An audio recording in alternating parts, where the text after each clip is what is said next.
안녕하세요. 세상에 갓 나온 뜨끈뜨끈한 이슈를 전하는 감선비의 갓 이슈, 감선비입니다. 여러분, 오늘 아침에 출근하시면서 혹은 등교하시면서 주변을 한번 둘러보셨나요? 우리가 타는 지하철, 매일 오가는 아파트 복도, 점심 먹으러 들어간 식당의 건물 뼈대, 이 모든 게 철로 만들어져 있죠. 만약 어느 날 갑자기 이 철을 만드는 심장이 멈춘다면 어떻게 될까요? 그게 무슨 소리냐고요? 지금 상황이 예사롭지 않습니다. 상상해보세요. 자고 일어났더니 내가 타던 자동차 브랜드의 공장이 문을 닫고 우리 동네를 먹여 살리던 거대한 용광로의 불이 꺼집니다. 이건 단순히 건물 하나가 비는 수준이 아니에요. 우리 지갑 속의 돈가치, 그리고 내 일자리에 안전벨트가 풀리고 있다는 아주 서늘한 신호입니다. 지금 대한민국 철강의 상징, 포항에서 실제로 벌어지고 있는 일이죠. 포항 남구에 위치한 현대제철 2공장. 한때는 연간 70만 톤의 철을 쏟아내던 곳입니다. 70만 톤이면요, 여러분이 지금 사려고 고민 중인 그 최신형 SUV 수십만 대를 만들 수 있는 양이에요. 그런데 이 거대한 공장이 2026년 현재 가동 중단이라는 충격적인 성적표를 받아들었습니다. 공장 앞 식당 사장님들은 한숨을 쉬고 현장에 숙련된 기술자들은 우리가 왜 이렇게 됐나 하며 텅 빈 작업장을 바라보고 있습니다. 자, 여기서 우리는 냉정하게 질문을 던져야 합니다. 현대제철 정도 되는 대기업이 왜 굳이 그 큰 공장 문을 닫았을까? 돈이 없어서? 아니면 기술이 부족해서? 아닙니다. 진짜 이유는 저 멀리 바다 건너 대륙의 밀어내기에 있습니다. 지금 글로벌 경제 상황을 보면요, 마치 동매 시장에 갑자기 덤프트럭 수천 대가 나타나서 사과 한 봉지에 100원! 하고 외치며 물건을 쏟아붓는 꼴이에요. 여기서 사과는 철강이고 덤프트럭의 주인은 중국입니다. 중국 내부의 건설 경기가 꽁꽁 얼어붙으면서 갈 곳 잃은 중국산 철관들이 헐값에 전 세계로 퍼져나가고 있거든요. 그런데 문제는 그 타격이 가장 먼저, 가장 세게 오는 곳이 바로 옆집인 우리나라라는 겁니다. 이건 마치 무료 나눔 수준의 공격입니다. 국산 철강을 정직하게 만들어서 팔려니 전기료 오르고 인건비 오르는데 중국산은 배 타고 건너온 운송비를 합쳐도 국산보다 20% 이상 저렴해요. 건설사나 조선소 입장에서는 품질도 예전보다 좋아졌는데 굳이 비싼 국산을 써야 하나? 라는 유혹에 빠질 수밖에 없죠. 이게 바로 우리 철강 산업을 목재고 있는 저가 공세의 덫입니다. 여기서 우리는 한 걸음 더 들어가 봐야 합니다. 단순히 중국이 물량 공세를 해서 망했다라고 결론 지으면 그건 하수예요. 고수는 그 이면에 숨겨진 생존의 설계를 읽어야 하죠. 현대제철 경영진 입장에서는 매일 아침 눈 뜰 때마다 수억 원씩 적자가 쌓이는 공장을 바라보는 게 고역이었을 겁니다. 정부와 기업이 머리를 맞대고 대책을 논의했지만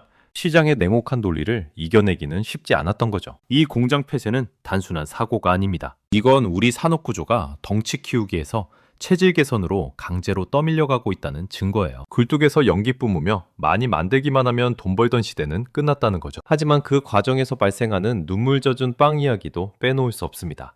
수십 년간 샘물과 함께 인생을 보낸 노동자들에게 시대가 변했으니 나가주세요 라고 할 순 없잖아요. 여러분, 이 상황이 남일 같으신가요?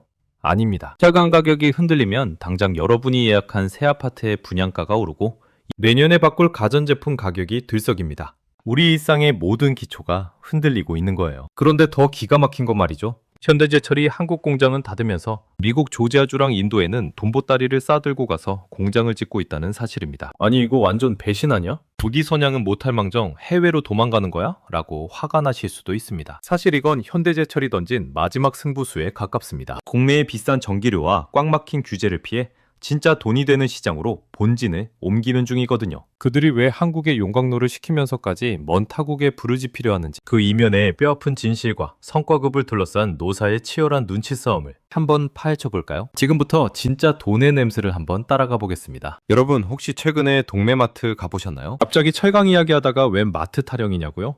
이게 다 연결이 되어 있습니다. 우리가 마트에서 사는 통조림 캔, 주방의 프라이팬, 심지어 마트 건물 지붕까지 철이 안 들어가는 곳이 없거든요. 그런데 요즘 이 철값이 아주 묘합니다. 지금 전 세계 철강 시장은 그야말로 치킨 게임 중입니다. 그런데 이 게임의 주도권을 쥔 게 우리가 아니라 옆나라 중국이라는 게 문제죠. 2026년 현재 중국의 상황을 한마디로 요약하면 지하철 탈 사람이 없는데 지하철 노선만 계속 늘리고 있는 꼴입니다. 중국 내부의 부동산 경기가 꽁꽁 얼어붙으면서 자기네 나라에서 소화해야 할 철강이 산더미처럼 쌓여버린 거죠. 자, 그럼 이 남는 철강을 어떻게 할까요?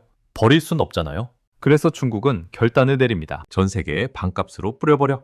이게 바로 우리가 뉴스에서 듣는 덤핑의 실체입니다. 2025년부터 본격화된 이 공세는 2026년인 지금까지도 우리 철강 산업에 목을 조르고 있습니다. 어느 정도냐고요? 국산 철강을 정직하게 만들려면 전기료도 내야 하고 직원들 월급도 줘야 하잖아요. 그런데 중국에서 배 타고 건너온 철강이 국산보다 20%에서 30%나 저렴합니다. 건설사 입장에서는 고민이 되죠. 아파트 한 동 짓는데 철근값이 수십억 원이 차이 나는데 굳이 국산을 써야 하나? 라는 생각이 드는 겁니다. 여기서 우리가 꼭 짚고 넘어가야 할 이면의 진실이 있습니다. 싸게 들어오면 우리한테 좋은 거 아니야? 아파트 값도 내려가고 좋지? 라고 생각하실 수 있어요. 하지만 세상에 공짜 점심은 없습니다. 중국이 이렇게 저가로 시장을 장악하고 나면 결국 우리 공장들은 문을 닫게 됩니다. 앞선 장면에서 말씀드린 포항 2공장이 바로 그 희생양이죠. 우리 공장이 사라지면 어떻게 될까요?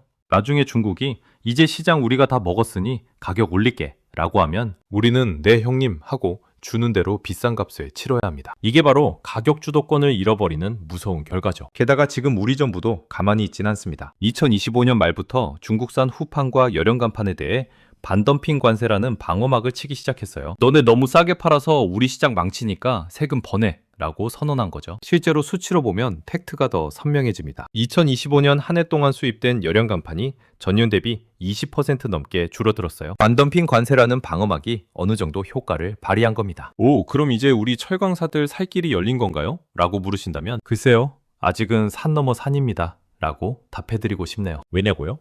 중국은 생각보다 영리하거든요. 직접 수출이 막히니까 이제는 보세구역을 활용하거나 다른 나라를 거쳐서 들어오는 우회 수출이라는 꼼수를 부립니다. 게다가 중국 정부가 철강사들의 보조금을 쏟아붓고 있어서 가격 경쟁력 자체가 차원이 다릅니다. 우리 기업들은 오르는 전기료에 탄소 배출권 세금에 허리가 휘는데 중국 기업들은 정부라는 든든한 스폰서를 등에 업고 싸우는 격이죠. 이건 뭐 맨몸으로 복싱하는 선수 앞에 로보캅이 나타난 수준입니다. 현대제철 경영진들이 매일 아침 출근해서 하는 일이 뭔지 아세요? 일기예보 보는 게 아니라 중국 상해 선물거래소에 철강 가격 그래프를 보는 겁니다. 오늘 중국 형님들이 가격을 얼마나 내렸나 하면서 말이죠.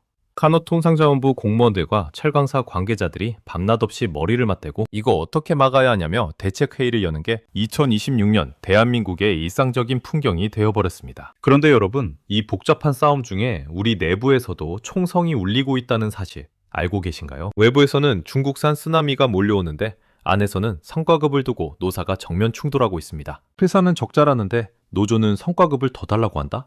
이 아이러니한 상황, 도대체 누구 말이 맞는 걸까요? 단순히 노조가 이기적이다 혹은 회사가 짜다라고 이분법적으로 볼 문제가 아닙니다. 이 갈등의 바닥에는 미래에 대한 불안감이라는 아주 깊은 뿌리가 있거든요. 2026년 현대제철을 뒤흔들고 있는 노사 갈등의 진짜 속사정, 그리고 그들이 왜 성과급 50만 원을 두고 7개월이나 싸워야 했는지 그 눈물나고도 치열한 이야기를 다음 장면에서 낱낱이 파헤쳐보겠습니다. 지금 이 이야기는 단순히 남의 회사 월급 이야기가 아닙니다. 대한민국 제조업의 골든타임이 얼마 남지 않았다는 경고음이거든요. 자, 여러분, 밖에서는 중국산 철강이 쓰나미처럼 몰려오고 정부는 반덤핑 관세로 방어막 치느라 정신없는데 집안 사정은 어떨까요? 사실 2024년부터 2025년까지 현대제철의 안방은 그야말로 냉전 시대였습니다. 회사는 적자라는데 노조는 돈 더 달라고 한다?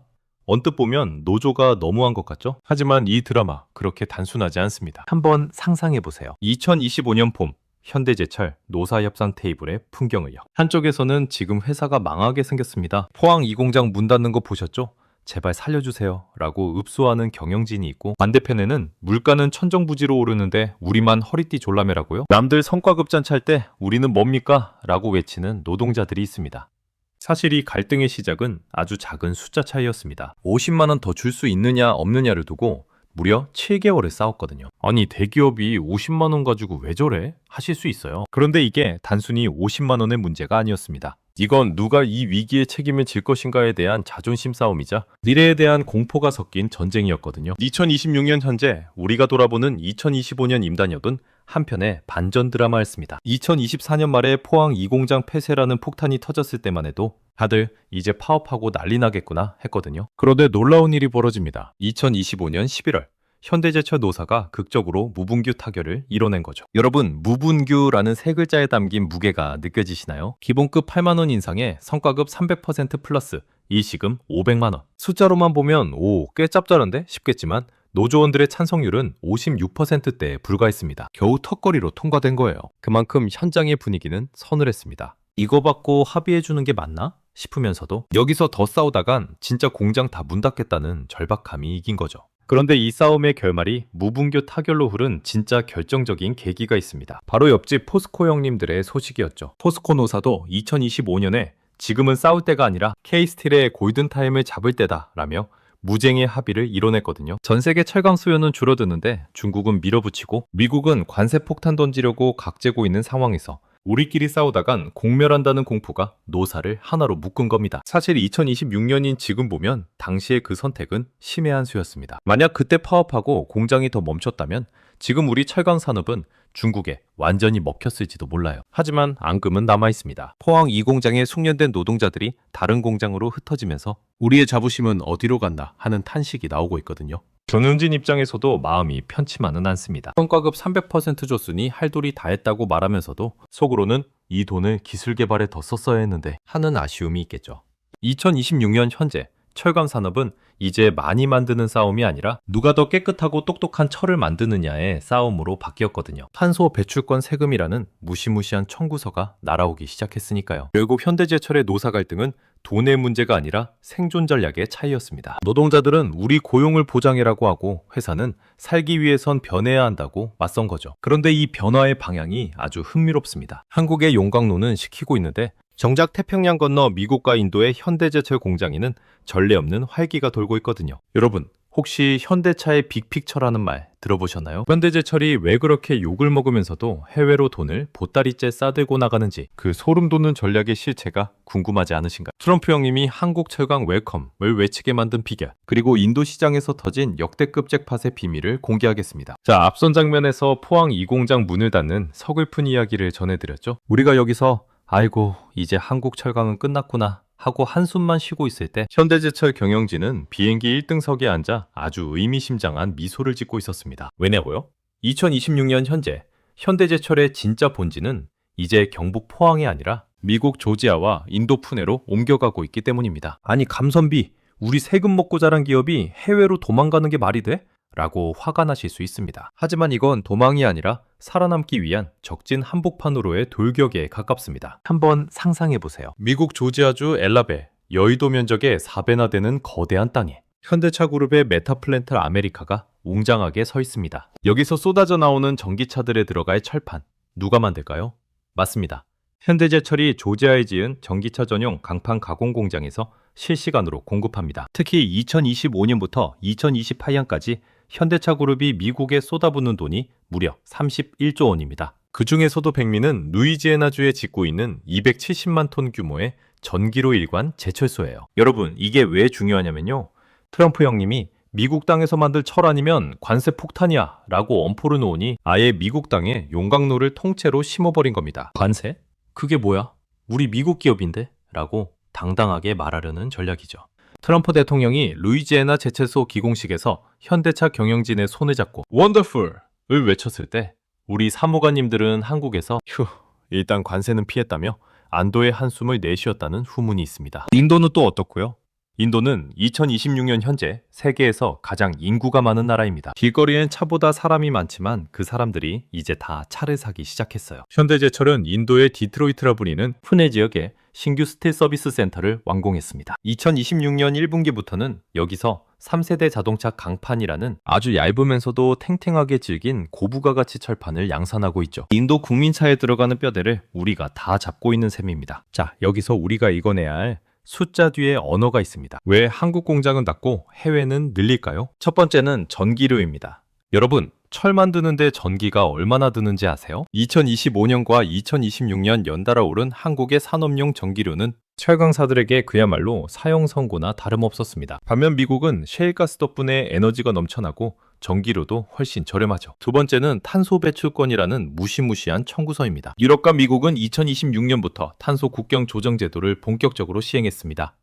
너네 철 만들 때 탄소 많이 뿜었지? 그럼 세금 내 라는 거죠. 그래서 현대제철은 포항의 낡은 공장을 닫는 대신 미국 루이지애나의 탄소 배출이 훨씬 적은 최첨단 전기로를 짓는 선택을 한 겁니다. 결국 현대제철의 행보는 탈한국이 아니라 현지 미척형 생존입니다. 포항 이 공장의 폐쇄는 뼈아픈 손실이지만 그 희생을 통해 번 돈으로 미래의 핵심 기지인 북미와 인도 시장에 깃발을 꽂은 거죠. 2026년의 현대제철은 이제 단순한 철강 회사가 아니라 현대차 그룹이라는 거대한 모빌리티 제국의 철갑을 책임지는 글로벌 공급망의 핵심 고리가 되었습니다. 그런데 여러분, 이렇게 화려한 해외 진출 뉴스 뒤에 가려진 그림자가 있습니다. 바로 그럼 남겨진 우리나라는 어떻게 되느냐는 질문이죠. 포항의 빈 공장, 그리고 그곳을 지키던 사람들. 기업이 글로벌 잭팟을 터뜨리는 동안 우리 지역 경제와 국내 산업 생태계는 이대로 시들어버리는 걸까요? 마지막 장면에서는 이 거대한 변화 속에서 우리가 가져야 할 진짜 안목에 대해 이야기해 보려 합니다. 2026년 새해 현대제철 이보룡 대표가 던진 출사표가 아주 인상적입니다. 바로 Strength for Move라는 슬로건이죠. 가치 향상을 위한 움직임의 힘이라는 뜻인데, 이 멋진 발 속에 숨겨진 진짜 메시지는 뭘까요? 한마디로 요약하면 이겁니다. 이제 덩치 싸움은 끝났다. 이제부턴 체력과 지명의 싸움이다 라는 선언이죠. 실제로 2026년 2월 현재 현대제철은 세계 최초로 전기 로고로 복합 프로세스를 통해 탄소 배출을 20%나 줄인 저탄소 강판 양산을 시작했습니다. 20% 줄인 게 뭐 그리 대수냐고요? 이건 엄청난 사건입니다. 유럽과 미국이 2026년부터 본격적으로 탄소 국경 조정 제도 라는 세금 폭탄을 던지기 시작했거든요. 탄소 적게 뿜은 철을 못 만들면 수출길이 아예 막히는 시대가 온 겁니다. 현대제철이 포항에 낡은 공장을 닫고 미국 루이지애나에 8조 원 넘는 돈을 들여 전기로 제철소를 짓는 이유도 여기에 있습니다. 남의 나라에 돈 퍼주는 게 아니라 탄소 세금을 안 내고 미국 시장을 통째로 먹으려는 지능형 전략인 거죠. 2026년의 현대제철은 이제 단순한 철강사를 넘어 그린스틸의 선두주자로 변신 중입니다. 하지만 말입니다. 이 화려한 숫자와 비전 뒤에는 우리가 절대 잊지 말아야 할 사람들이 있습니다. 바로 포항의 노동자분들과 그 가족분들이죠. 공장은 멈췄고 수백 명의 숙련공들은 당진으로, 인천으로 흩어지고 있습니다. 생활터전은 포항인데 애들 학교는 어쩌고 나만 가란 말이냐는 노동자들의 외침은 2026년 지금도 포항시청 광장에 메아리 치고 있습니다. 이게 바로 오늘 제가 여러분께 전하고 싶은 진짜 이슈입니다. 기업이 글로벌 경쟁에서 이기기 위해 움직임을 선택할 때 그 움직임에 따라가지 못하고 남겨진 공동체는 어떻게 해야 할까요? 자본은 국경이 없지만 노동자는 국경이 있고 가족이 있다는 말이 뼈아프게 다가오는 지점이죠. 여러분, 이제 우리도 안목을 넓혀야 합니다. 뉴스를 볼 때 와, 현대제철 주가 오르겠네? 혹은 중국산 관세 붙어서 다행이다 라고만 생각하지 마세요. 그 이면에는 에너지 비용을 감당하지 못해 멈춘 우리네 공장이 있고 전환배치 통고서를 들고 밤잠 설치는 우리 이웃이 있습니다. 결국 2026년 철강전쟁이 우리에게 남긴 숙제는 상생의 지혜입니다. 기업은 해외에서 번 돈으로 국내 기술을 고도화하고 정부는 남겨진 지역 경제가 무너지지 않도록 정교한 안전망을 짜야 합니다. 우리 시청자분들은요, 싼 게 최고지라며 중국산만 찾기보단 우리 기술로 만든 탄소 저감 간판이 들어간 제품에 더 관심을 가져주는 것. 그게 바로 우리 지갑과 우리 일자리를 동시에 지키는 가장 스마트한 소비가 아닐까요? 오늘 현대제철 포항 2공장 폐쇄로 시작한 긴 이야기가 여러분의 가슴에 작은 울림을 줬기에 바랍니다. 세상의 이슈는 결국 우리 모두의 삶과 연결되어 있으니까요. 숫자 뒤에 숨겨진 사람의 언어를 읽을 줄 아는 여러분이 되시길 응원합니다. 이상 세상의 오마이갓 이슈를 전하는 감선비의 갓이슈 감선비였습니다. 오늘 영상이 유익하셨다면 구독, 좋아요, 알림 설정 부탁드립니다. 여러분의 작은 관심이 세상을 바꾸는 가장 큰 힘입니다. 시청해주셔서 진심으로 감사합니다.